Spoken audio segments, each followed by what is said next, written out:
All right. Yes. So you are in Raleigh, North Carolina. We're also in North Carolina. Really? Whereabouts? We're in Fayetteville, North Carolina. Oh, nice. I didn't Yeah. know. That's great. I just So moved here 6 months ago with my family. So really? Miami Where'd girl, new to North Carolina. Oh, Miami. Yep. It's cold here. It's far better. At least right now. Yeah. What have you liked best about the moving from Miami to Raleigh? Oh, I love this house. This is our first house purchase ever, and definitively our last house purchase ever. We're never going to leave this house. It's a mid-century gem that was probably built in 1964 on like half an acre of forest, which you can kind of see back there. Yeah. And it's just like, we didn't expect to find this house. And as soon as we saw it, we were like, well, that's it. We bought it sight unseen. Our realtor was incredible. The experience was interesting to be on that side of the equation since I've been on the marketing side for so long.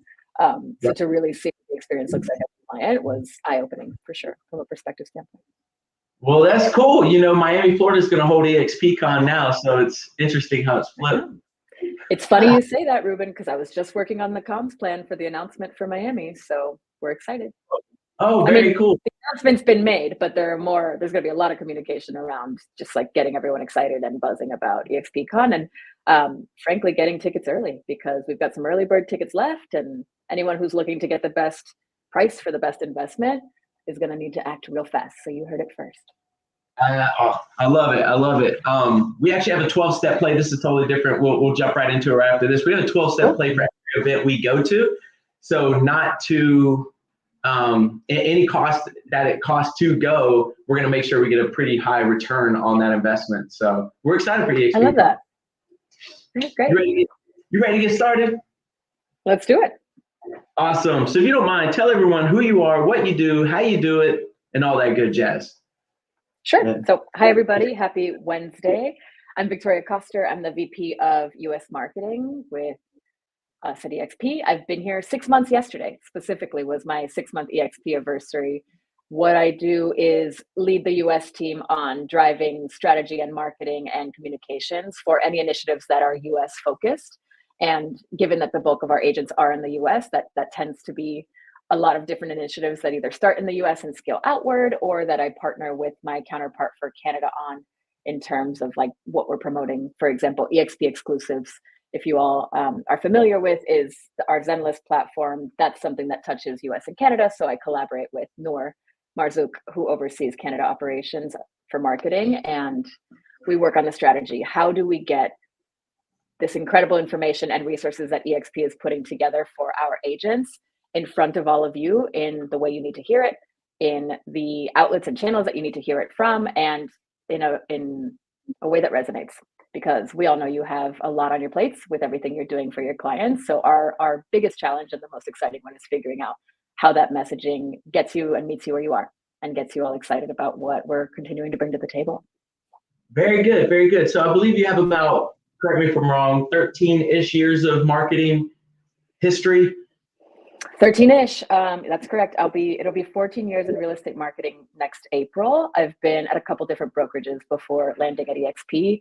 I was at a Sotheby's franchise originally, was at a boutique brokerage for a little bit in between, and the majority of that time was spent at Compass, where I was for about 8 years, from 2015 until about January of this year. So I've seen, I think the value of that experience is I've seen a bunch of different models. I've seen what has or hasn't worked for agents and for marketing in the past. And I've also seen consistent philosophical challenges that the agent has in, one, delivering the best service to their clients, and two, handling marketing and figuring out how to do marketing, which is so important to your businesses, while keeping your businesses doing what they need to be doing and focusing on what you're really good at. So that's been a through line.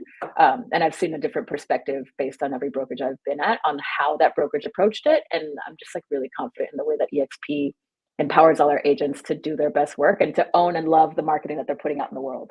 So it's like a 180 from where I was previously, which is fun and liberating and hard. Yeah. So that makes it hard. Sorry about that. I will say, for anybody who's watching, if you do have questions, just ask. We will ask those questions if they're appropriate. We'll ask the questions. And then same with, obviously, as always, anybody in the room. If you do have questions, please ask. So what has been the biggest difference between, Sotheby's, Compass, independent brokerages, coming over to eXp? eXp is a large brokerage, so what is the biggest difference? Do you have a thumb like holding you down on certain things you can and can't do, although it's a larger brokerage? What do you see different types of freedoms? What's the biggest differences that you're seeing? Yeah, to me, the biggest difference is this idea of agents as heroes is what I call it. Agents in the spotlight, right? Every brokerage I've been at before, it's been brokerage has brand, and agent at Sotheby's, for example, agent falls into brand, and that's sort of where it ends. And then there was Compass, where brokerage has brand, agent can have personal brand as long as it fits under brokerage brand. And I think eXp really flipped that on its head and said agent brands are what resonate with the clients that those agents serve, and why should they look the same and feel the same and smell, taste, touch the same? Like that, there's no reason why one brand for one particular realtor or team should look like somebody else's. Like you're all different people. You bring different energy and vibes and experience to the table. So that's the biggest difference to me, is just agent brand first, and us giving you the tools that you need within Marketing Center to be able to bring your brands to life, if that's the tool that you use. And if agents don't have a personal brand, you still have that resource available to you with a ton of templates and designs to meet your needs.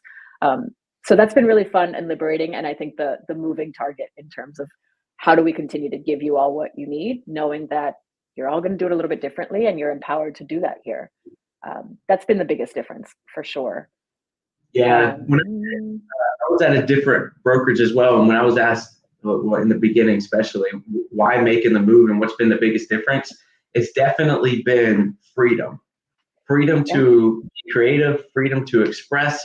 And that does show in marketing and other conversations we're having. So So yes, I fulfill. So we do have a question that popped in, was, what is the best way to handle our social media marketing? Do you think it's better to just hand it off to a social media manager? ? Great question. I think I will qualify my answer. One being, if you are well versed in social media and it's something you really love doing, I've seen agents really take it and run with it and be able to own it because it's their passion and they engage with it. If you find yourself going, I don't even know what to post, I don't even know what to say, like I'm too busy handling my business right now and my transactions and my lead flow to be able to even be consistent on my platforms, then kind of better to hand off to a social media manager in my particular experience, because it's a whole other job. And then you can have that person help you with analytics, determine if you're doing any paid social advertising, who your best audience would be, etc., as well as handling your organic posts if that's something that you want to do. So to me, it's like, if it's feeling like a burden, hand it off and make that investment, because that's going to buy, like you said, Ruben, it's going to buy you time to be able to use somewhere else that's really going to help you move that needle and boost your bottom line for your business specifically. So to me, it's like, do what you're good at. If you're good at social media, great. And if you're not, hand it off. I'm terrible at social media on my own personal account, but that's neither here nor there. All right. So when does it pop up that it is maybe not your strong suit? Because obviously, if you have kids, you definitely see this. You put them in something, they start working at it, they don't want to do it, but you're like, just push a little bit harder to find out if you like it or not. When do you finally get that gauge internally, I guess, if it's a good fit or not, to continue with marketing on social media yourself versus hiring someone? I think if you're finding that you cannot be consistent, these platforms are only effective if you can be consistent on them. And what that means is, like, are you posting several times a week? Let's say, for example, 4 to 6 times a week. Are you engaging with the people who are engaging with your content? If somebody likes or replies to your content, are you able to, in a timely fashion, reply to them, especially if it's a question that they have, or they're sliding into your DMs because they want to hear about a listing that you posted? If you can't get back to that kind of communication yourself, that's where you're potentially doing yourself a disservice from a time perspective. So that's where having someone to manage and specifically be charged with engaging and sending any leads, which are most important to you, would come to be valuable to your business. Right. Do any of y'all have questions on that? Yeah, I'm gonna keep turning around every once in a while. If anyone has questions online, keep asking them. I love it. what are the 3 things every agent should be doing right now in terms of marketing to crush it in 2024? Ooh, specifically right now, holiday gift to your clients. I'm going to tell a real story that happened a couple of days last week. I was sitting on my couch, which is upstairs, having a meeting with my team. I look out my front window. I have a big sliding glass door that faces my driveway. And whatever thought I had, I stopped immediately and I said, you guys, my realtor is coming down my driveway. And I paused, like I muted myself, I turned off my camera and I ran to open the door, and he had come with just like, whatever, a bottle of Prosecco with a little tag that says, grateful for you this holiday season. And that made me, one, remember how much I love Ivan, because he's an incredible person and he did us a huge service getting us this house. And 2, reminds me that Ivan is there, and that if someone's asking for help with real estate, that he'd probably be the first person that I refer, although he's not an eXp agent, but I want him to be. So please, if you haven't done your holiday gifts, deliver them personally if you can. I think that makes a really big difference, because just like the hug I was able to give my realtor, and like I literally paused my meeting. I was like, I'll be right back. Was really special. So please do that if you haven't. You have 5 days left if you celebrate Christmas. I think you're late for Hanukkah, but it's never too late to give somebody something special and remind them that you're there to serve and that referrals are the biggest gift that they could give you back. So that's 1. I think number 2 would be, if you haven't started planning 2024, please do, especially with like the kind of content that you want to put out. And we're always going to have additional shareables that we'll give you. And we're working on a lot of awareness day campaigns for 2024 and beyond. So working on a Black History Month toolkit and shareables for that, among a bunch of other awareness days and holidays that we'll be celebrating. But if you have content that you're thinking about, or if you're business planning and you've been thinking like, oh, it's gonna be a little slow around the holidays, take some time to think about where you're going for next year. Because if you don't know where you're going, I hesitate to say that you'll be able to get there. So get really specific on your goals for 2024, and then decide how marketing helps you get there, specific to those goals. That's 2. 3, play around with AI and automation. Like I was writing a bunch of different commercial scripts for a different project, and I worked with Jasper AI to churn out 42 scripts in probably 3 collective hours, which might have taken me 20 hours to do if I had just taken pen to paper and been like, I don't really know how to write for these different companies that I was helping promote. So please, if you haven't worked around automation and ChatGPT or Jasper, do yourself a favor, because that's going to save you the ton of time that you also will be able to reinvest in your clients. I love that. And good segue to who just asked a question. Allie did a ChatGPT class for us not too long ago. Go to our channel, just put in Allie and ChatGPT. You can check it out. She crushes it, along with bringing on automated text messages that get sent to people when you text something on Instagram. So she's fired. She's figured out the AI stuff, and she's learning as more AI stuff comes out. So check her out. But she does have a question. I want to do a giveaway to grow the community. What are some lessons learned we can implement? It's a great question, Allie, and I love the spirit of it. I think for me, the giveaways that are most relevant are going to be like, make it local, right? Especially if you're in a specific community. I find that helping support small businesses really shows that you're invested in your community itself, right? So instead of like whatever, a gift card from Target, like, is there a local boutique that you know people love going to or love to get a gift from? Is it, I think a home store, home decor boutique makes the most sense, or make it relevant to your business in some degree, at least related to, could be really interesting, especially now, right? I think you want to be able to give away something that a potential client would keep in their house and have be a conversation starter. So if it's something really beautiful that could go on a centerpiece of a dining table, whoever wins that giveaway will then be able to say, I got this from Ali Garced. She did this giveaway and she was my realtor, or she is a realtor and I learned and engaged with her and I won this. And then they'll be like, oh, wait, can I find her on social media? Yeah, this is where you find her. So try to make it something that starts a conversation. I think that just helps give it more life beyond the actual winning itself.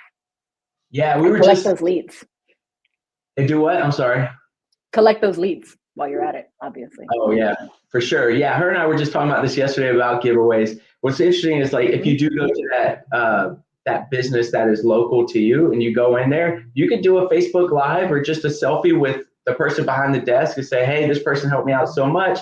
Look what I'm buying. If you want something here, $25, $30, share this video, hashtag with this, and then we're going to do a drawing later. Then you can do a video with the person who won the drawing later. Like, it just keeps going and going, especially in terms of marketing and getting your name out there on all these platforms. Yeah, give it legs. And I think if we look at giveaways separately, like if it's swag separate from a giveaway to grow your community, think about, like, I don't know, there's a lot of farmers markets in Raleigh. So think about just like a beautiful canvas bag that you could like maybe work with a local, let's say design school, to have somebody design something really cool with your information on it, and like give away bags at farmers markets to people who are standing there going, I don't know where to put all of these tomatoes. Like, that's just something that people will carry, and your name will just also be out there in the community and places where people are engaging with each other. Yeah, that's a good point. We have a farmers market here in Fayetteville too, so you got to come by if you do. How far is Fayetteville from Raleigh? I don't know much about North Carolina yet. How far is it? Okay. Yeah, so not far at all. You can listen to this again, and you'll be back in Fayetteville. You can drive and listen to this. She said, and in terms of agent attraction, any different type of play there? And huge. It's a great question, Ali. I think for me, agent attraction is something that I've seen happen at other brokerages, but without an incentive, right? Like, so I think it's more, if you make it value driven, if you talk about the value that you're getting as an agent who works at eXp, you don't necessarily need to talk about like rev share and tiers and levels and all of that, because at this point, I think agents understand what our model looks like. And two, that's an incentive to you to help contribute and grow the company, but that's not what's going to get someone to come here and be productive here and stay here. So talk about how being at eXp has changed your business. Like, has your production increased? Have you increased your team? And talk about the information that has changed your particular experience as a realtor being able to serve your clients, and the rest follows. So make it value driven and value forward. And you'll hear this from a lot of influencers, that the agents who are the strongest at attraction never actually talk about attraction, because that's not what gets people over here. It's an additional opportunity from an aligned compensation standpoint, but really people want to know why coming here would change their business, and by virtue of that, change their lives. So stick with that. Yeah, and you hear it a lot. They say don't EXP on people, and that's kind of what you're saying. And if you guys do have anybody who else is watching and talk about production and all the things, Ali has crushed it. Icon Agent has built a referral type business now. Capper will be Icon in 2024. It looks like they'll be Icon in 2024 as well. We have people here for these type of questions if you do want to talk production. Any questions so far? All right. Any more questions online? We do have another one that came in. My client, so maybe they have one, but that's a good start. My client are typically first-time home buyers. Where do you recommend I spend dollars, Instagram or Facebook? From Facebook user. I'm going to say Instagram, one, because it is more of a visual platform. And if your clients are first-time home buyers, my guess is they are looky-loos that like to be engaging with beautiful photography. And if you're looking for that sort of client that is interested in looking at something that's aesthetically pleasing, et cetera, I think Instagram, one, lends itself to that. And two, I think the engagement on Instagram right now is higher than Facebook specifically. I think maybe 10 years ago, you would say something different, but I particularly don't go on Facebook at all unless my mother-in-law is sending me a salad recipe for Christmas Eve. I'm like, what am I doing on this Facebook link? So I'm finding that the audience is stronger and more engaged on Instagram right now than previously. But I think when you're managing your ads within Instagram and Facebook, those can be optimized as well. So you could always A/B test. And if your particular first-time home buying clients are gravitating more towards Facebook, because everybody's different, regardless of what my personal preference is, then you can always A/B test that and say, okay, Instagram's not performing, then you can double down on Facebook or vice versa. So that's the beauty of digital ads. You don't have to pigeonhole yourself into one thing that may or may not be working for your particular demographic. I love it. Yeah, just test it. We got Sarah in the house. I was told Facebook was better because there is people with money on there. What age group I'm being targeted? She is probably in the middle of a meeting. So this is why like the language is a little chopped up. I understand the question, Sarah. All good. I think it's less age group to target, Sarah, than potentially demographic, because if we're saying people with higher incomes are on Facebook don't worry about the typos, it happens. If we're saying people with higher income are on Facebook, then it might not be so much age specific as it is demographic and household income. That being said, please do more due diligence on that, because I have the help of the incredible social team here at eXp that works with me on the analytics and being able to target the right audience. And I know that Facebook is always changing what you are and are not able to use as a filter when you're picking your audience. So I would say, again, test it.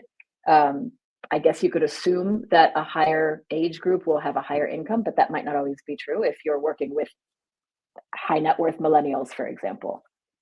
I think right now the income really depends. Income is not necessarily as tied to age as it has been. Yeah, I'll say personally as well, I see actually a lot of engagement on both Facebook and Instagram. But something I do, and tell me your thoughts on this, is I'll make a post and say, for example, I'll start on LinkedIn or maybe Facebook. I'll carry it over on all platforms. I'll take off the hashtags like what is it that Instagram has now used that is trying to take Twitter? I got it on the phone. But either way, they don't take hashtags.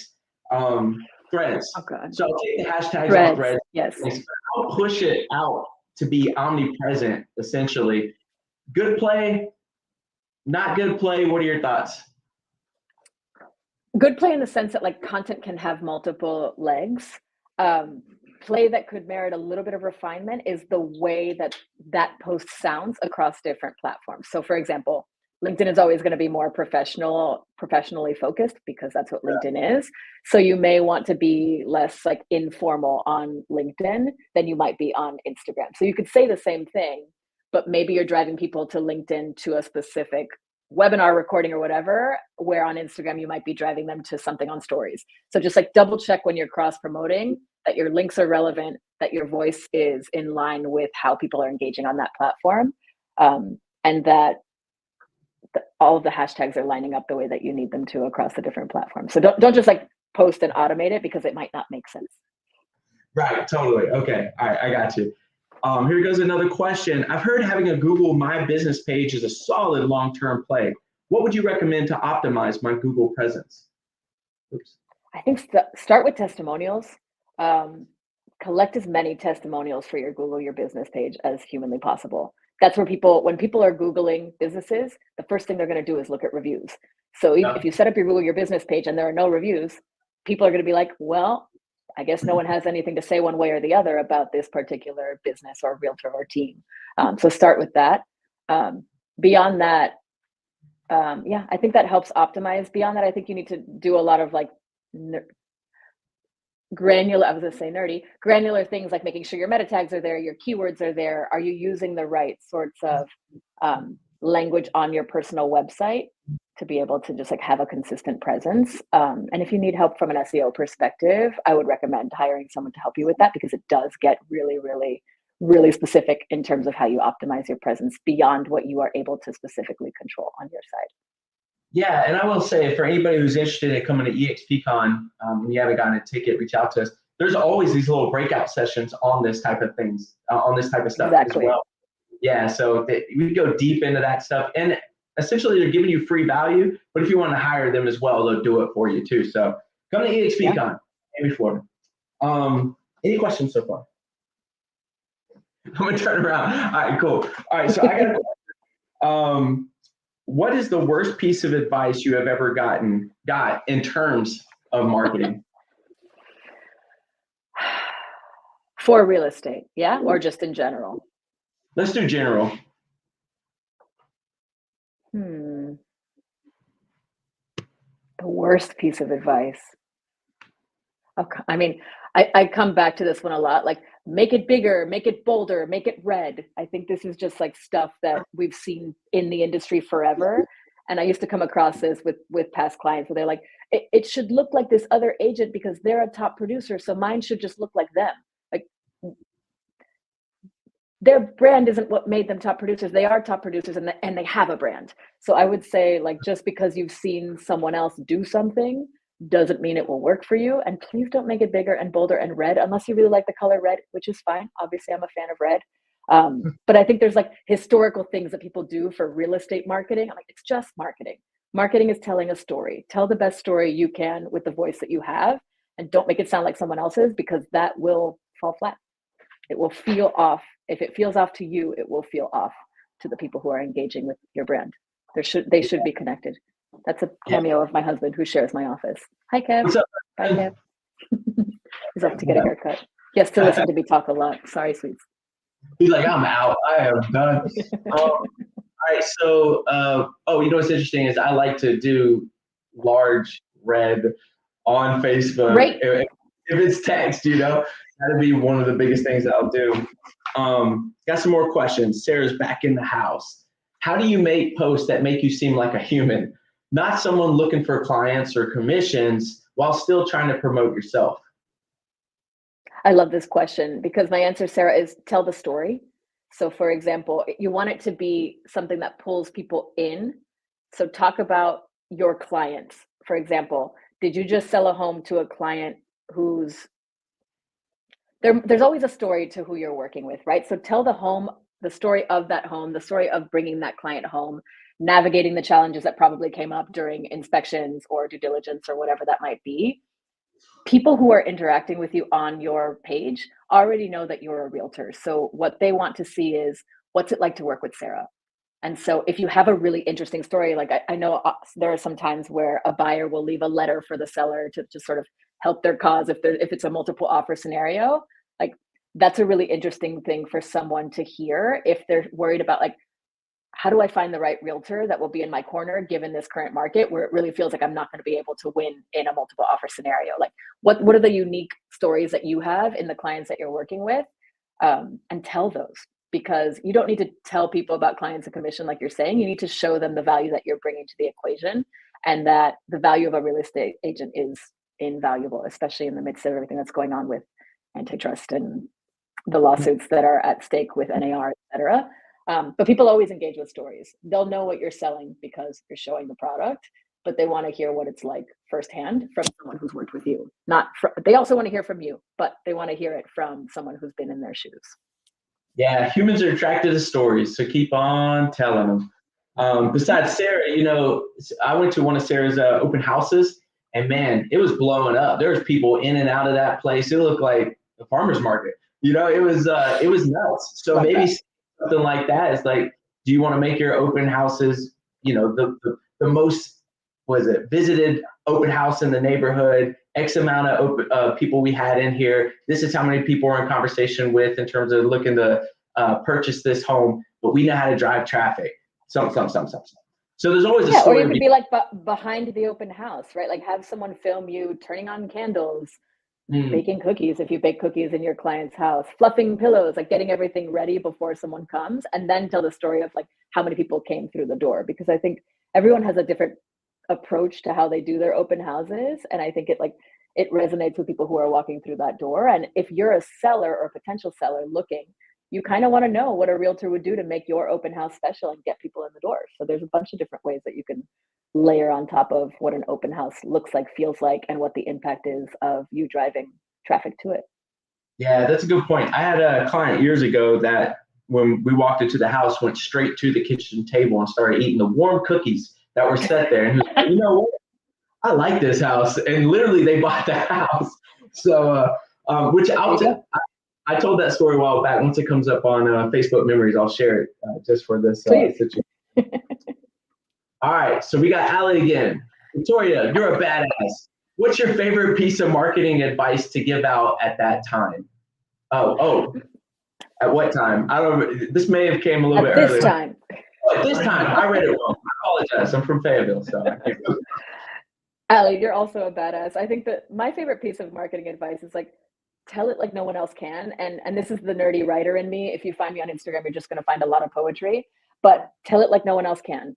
And what that means is, I guess it's pay attention to how you engage with your clients when you pick up the phone. Like, do you always greet a specific client in a specific way? Or do you always sign off on a phone call in a specific way? Like, you have a specific tone of voice. And the most fun thing is like how to make that come across to people when they're engaging with you on social, via email, et cetera. Like, you want that to sound the same. And the creepiest, weirdest way you could do that is like fire up ChatGPT and be like, what would you describe this tone of voice as? And like, give it a transcription of a time you had a conversation. And they'll tell you what you sound like. And then you can figure out how to make that consistent across your different channels. Because I think what's most interesting is when, I'll tell this story and I'll just keep highlighting Ivan, my realtor, when he was introduced to me by his principal, because he was a team member, he described him as, Ivan never met a stranger. And I had never heard that phrase before, but I knew what it meant. I was like, oh, it sounds like he'll just be like really nice. I'm being passed from one realtor to another, which feels a little odd, but like, we'll see what Ivan's about. And Ivan signs off all of his emails with, I'm excited and I'm grateful. So like gratitude is a thing that just like weaves through Ivan's experience with his clients. So just figure out what that thing is for you and make sure you're showing all of that early and often in every single piece that you put out in different ways. So just sound like you and the badass that you are, and people will gravitate towards that. Yeah, Ali, you got some, because when she went to eXpCon, she was there and she actually got invited up to teach a class about YouTube from XCamp. It was her first time putting her name in that, and she crushed it, man. So XCamp is wild. I was there for a few minutes and I was like, I was running around, but I was there for a few minutes. I was like, I've never seen anything like this before. Like the energy in that room is indescribable. You have to be there when we do it again in October. Yeah, it's real time value demand, and they classes like that. It's really cool. Any questions? All right, no questions. So what is something you wish you were better at in terms of marketing? Oh God, seeing details.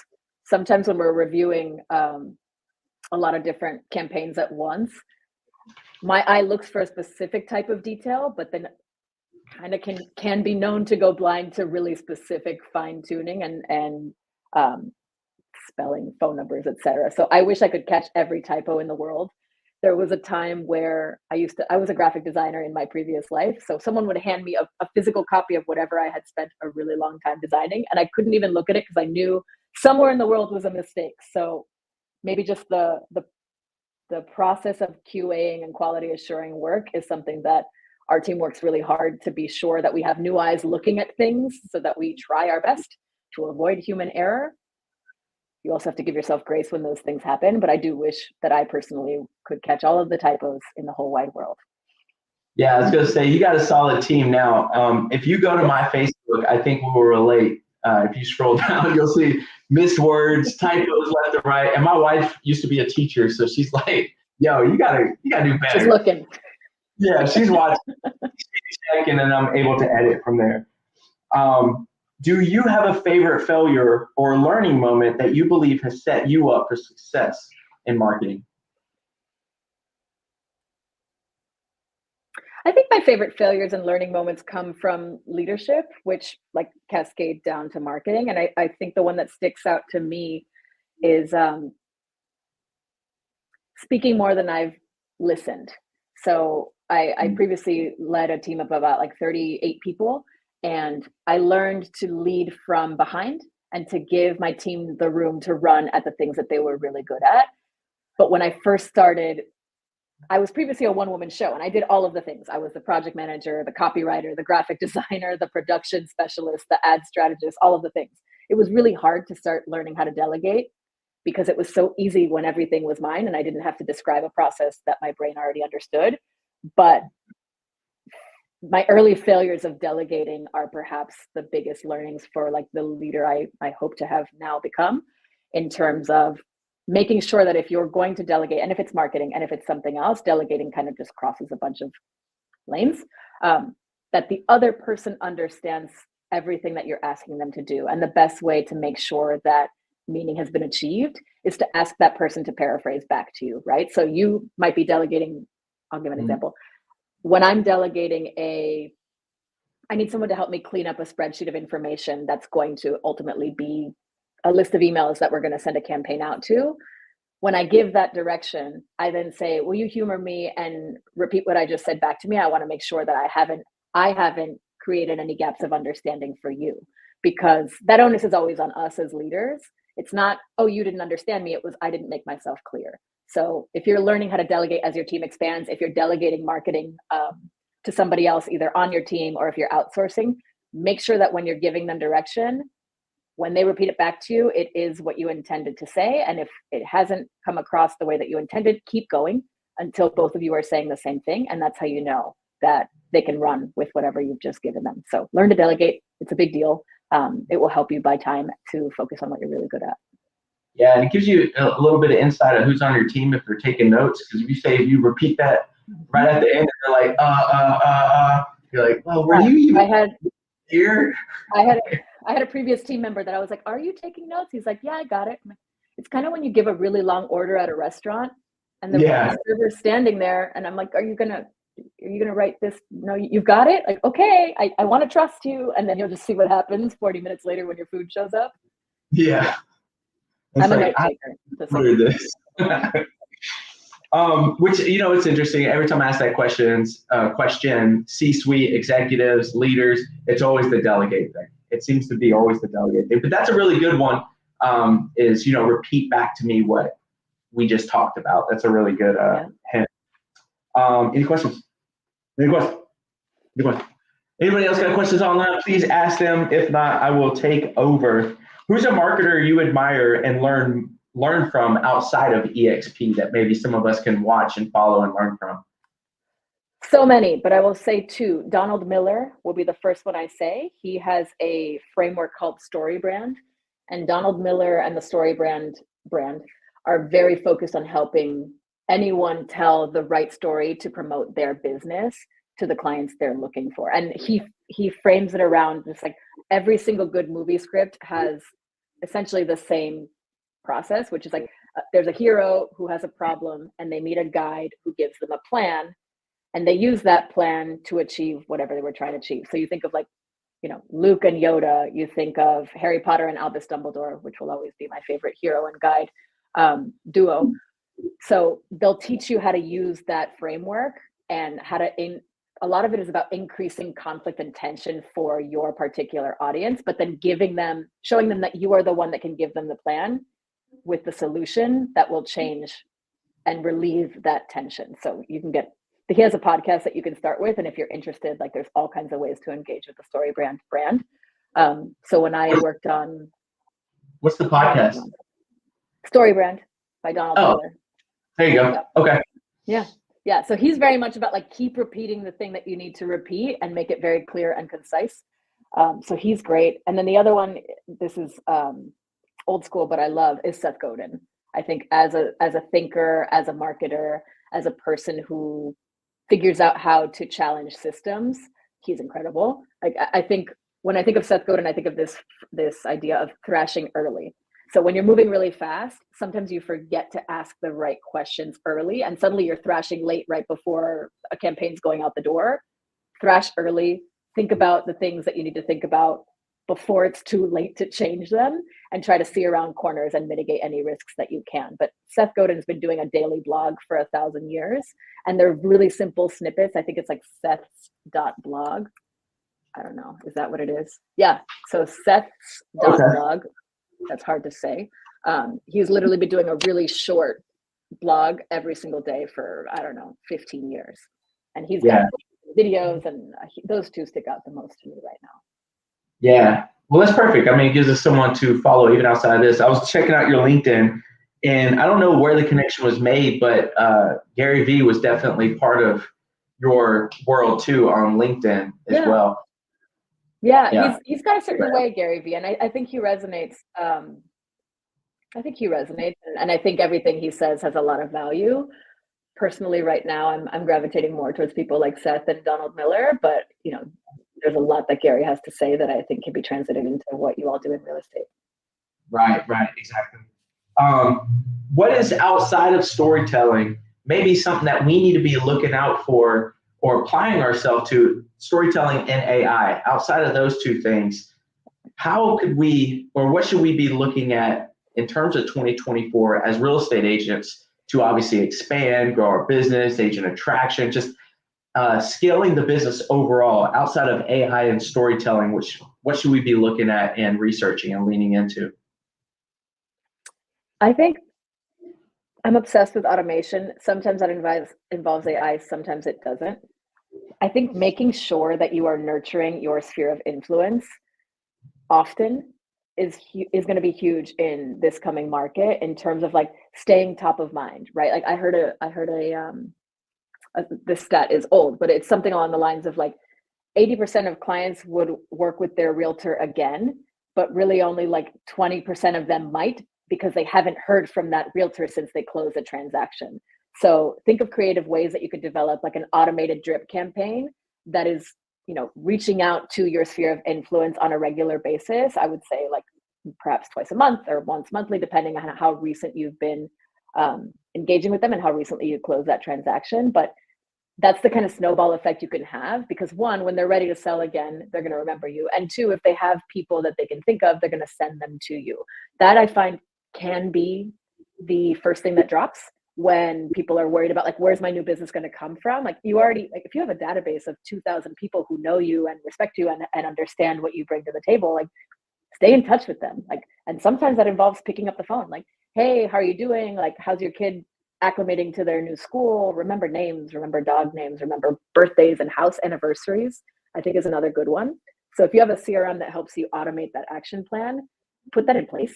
So you only have to think about it once, and then let that CRM do its job for you and deliver additional leads from new places. And honestly, that's cost neutral, right? It involves sweat equity in putting the campaign together and figuring out what you're saying in each of these touch points, but ultimately it's going to pay itself off. Yeah, and I think the amount of work to keep that relationship going is not as much work as it took to get the actual lead. So it makes more sense that that's where your energy effort is on the other side of the deal. And something else I'll say is within our database, we do AFR. So AFB, Ask for Business, is for circle of influence, non-licensed people. AFR is Ask for Referral. And here's a question that we do for agents that we meet at eXpCon or really anywhere. Met one at a quick stop in Virginia one time. I was like, give me your card, right? We live too close to ask referrals. But I'll reach out to them and I'll hit them with a question about quarterly, which is who do you use as an agent in the Carolinas? I always say the Carolinas because if they're in California or whatever, they just know the Carolinas, maybe not north or south. And I want that opportunity, of just all of the Carolinas. But that's an easy one. You'll get about 50% of the people say, you know what? I don't have anybody, man. Till next time, right. I wish I could help you. And I'm like, yo, it's me. You need to save my name in there and put Carolina agent in your phone. So that's been an easy one to remind, not just non-licensed people, but also licensed people who could be passing you referrals. That's been an easy follow-up to do. Yeah, and I think also like with our model, you never know if someone will be like, oh, listen, Ruben, I'd love to work with you, but I'm moving out of North Carolina. You staying in touch means that's great. I can't wait to find you the right agent in California or West Virginia or wherever you're going, right? Yeah. Like that's also opportunity for you to maintain that business from a referral standpoint. You never know what they're going to tell you back. Totally. We just passed one to someone within our organization in Texas because I've been staying in a relationship with them. Best perk of being the vice president of eXp Marketing. Is a perk being able to do the job that I love from literally anywhere I want? Because I was sitting at Jubala Coffee the other day feeling like I had to apologize for doing work at a coffee shop and then realizing like, I don't have to do that. I can be exactly where I am and continue to do a job that I love with an incredible team with the best agents in the industry. Like I find that to be a really huge perk. And being able to be there for my kid. My kid is 3. So a job like this with the flexibility that we have with just being fully cloud-based lets us be the career adults that we are, while also being able to never miss the, Thanksgiving potluck or the school recitals of the future when he, I guess, will be on stage doing things that I have to clap at, like, good job, dancing. So I think for me, it's the flexibility. It's the flexibility, right? Like going out of town and still being able to do my job and not feeling like I'm missing something on either side, on the life side or on the work side. It weirdly feels like you can have everything that you've worked really hard for and have fun doing that. So I'm feeling really grateful. I feel like it was an interesting start of the year for me, and I'm feeling like everything has been coming together over the past 6 months. So the gratitude is my favorite part of this job. Just feeling like there's freedom to be able to do this from anywhere. That's huge. Yeah, and just, future reference, as your kid gets old, boy or girl? Boy, his name is Dean. Dean? That's my brother's middle name. That's interesting. But as he grows up, he's only going to do one thing when you go to his anything at school, and that's just he's going to look for you. That's all he's going to do. He's going to look for you and see. And that's what's going to make him smile from ear to ear. It's just you being there. So that you having that option is huge, and that's a huge benefit. Question on that: some people don't, including me, don't necessarily want to put their family on social media all the time. And not saying that's a good or bad thing, but what do you say to that? What do you say to that? Because you do hear some. I have posted before, like family, and they're like, "Man, we'd love to know more about your family." This is other people on social media, and I'm like, "Yeah, well, maybe not." What are your thoughts on that, including the family, in terms of just sharing the story? Yeah, I mean, I think a lot of things about this question, Ruben. I like it very much. First thing that I think about is my favorite photographer. Her name is Mary Beth Cates. She took my most recent headshots. Was like, the way that she says it is like, if it feels awkward, it looks awkward.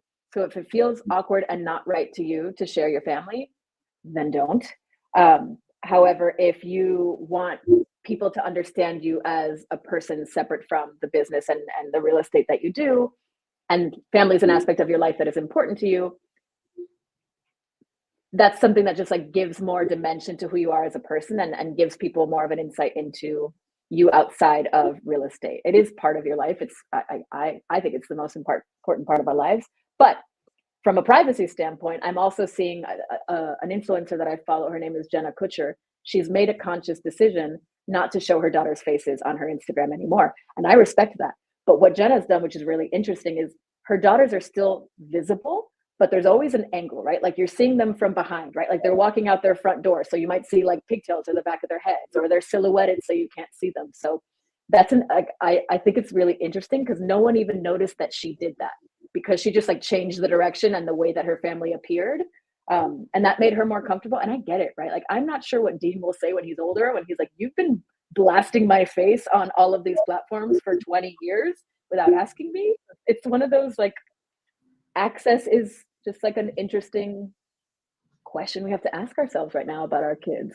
I haven't thought too much about it personally for us. And my husband's a photographer, so he takes all the good pictures of the family. But I guess to answer you, like, if it doesn't feel right, Ruben, don't do it. Or maybe there's an interesting way to do it. Like, you could show your kids' hands or like their little feet if they're kicking a soccer ball or whatever. Like, that might just like be a cool angle to take.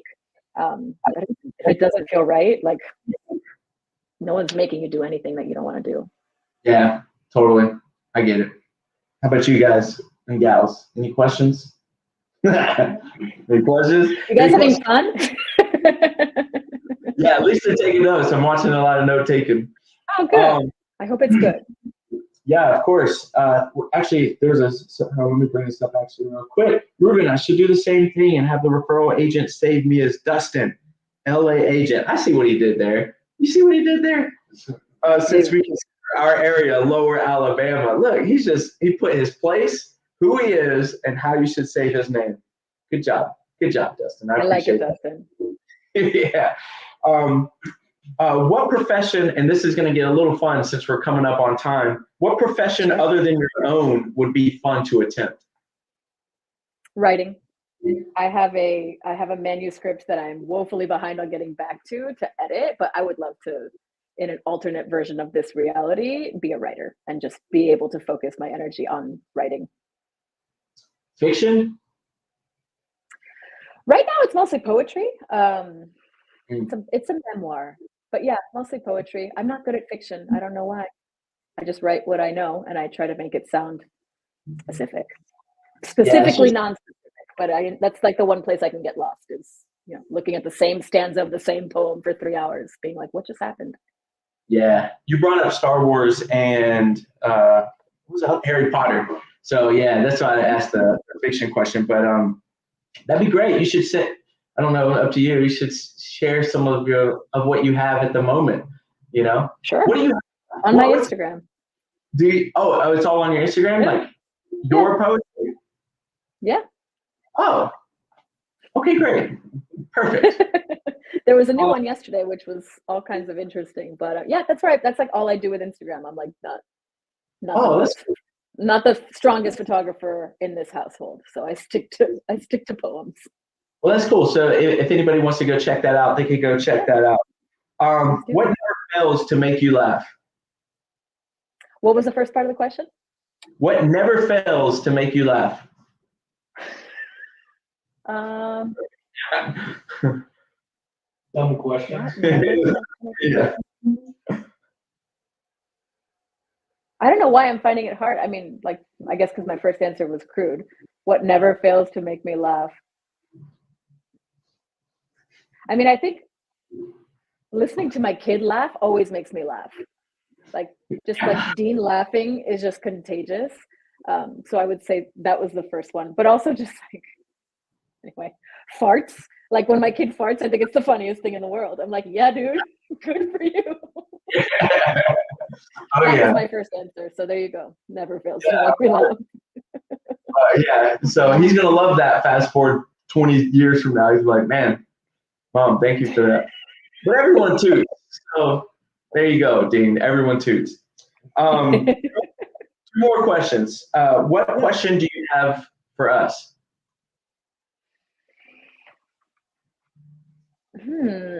What would you like to see corporate marketing focus on for 2024 US?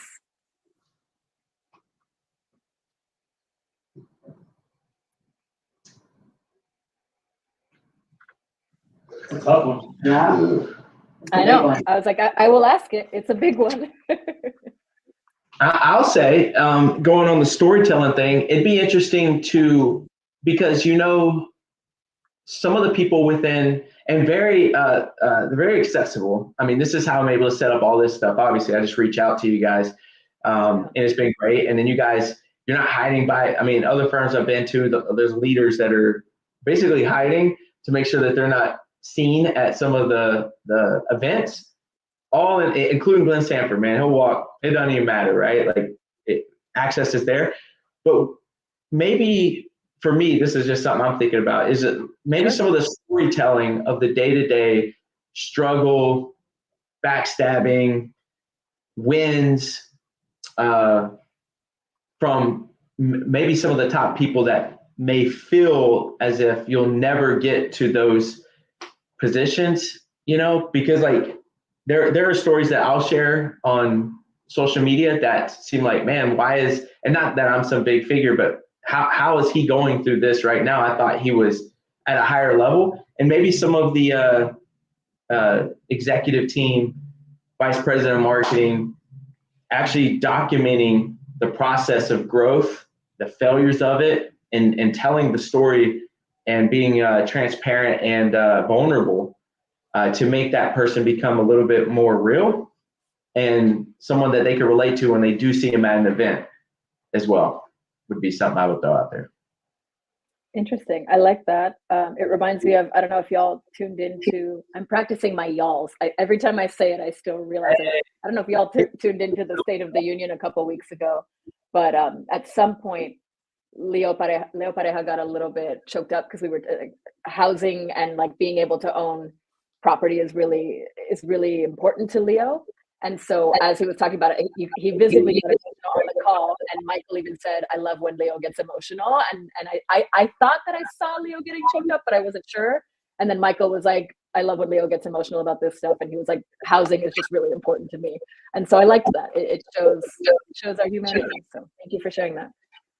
You're welcome. Yeah, one of his video on here, bringing him into these Be More trainings, is one of the best performing videos we have is Leo, because he does come across very authentic and just kind of says what's on his mind. And then the last question is, well, it kind of rolls into that, which is, what question do you have for everybody who's watching, may watch this later, but maybe you ask a question where it may be an agent outside of eXp, because you did ask the question, for us that eXp could do better at, I guess, in terms of marketing. Maybe a question for everyone outside of eXp. What would you ask them?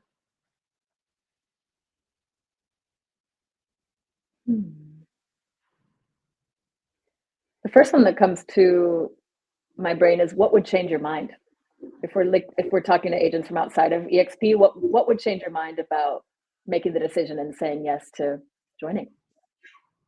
Because if we can know what that is, we can then make sure that we're answering those questions and giving our agents the support you all need to bring like-minded agents like yourselves over to the eXp family. Right. Okay, cool. And if you guys will do me a favor and answer that question either in the comments or DM one of us or whoever, just let us know. That'd be great. Any last questions? Okay, very cool. Very cool. And if anyone else has any questions later, just ask it. We will get to those questions. But thank you so much, Victoria, for your time, your energy, your input, your value. We appreciate it very much. Thank you. My pleasure, Ruben. Thank you all very much. Happy holidays and Happy New Year. We're almost there. Bye. Welcome to North Carolina. Bye. Thank you. Bye, everybody. See ya.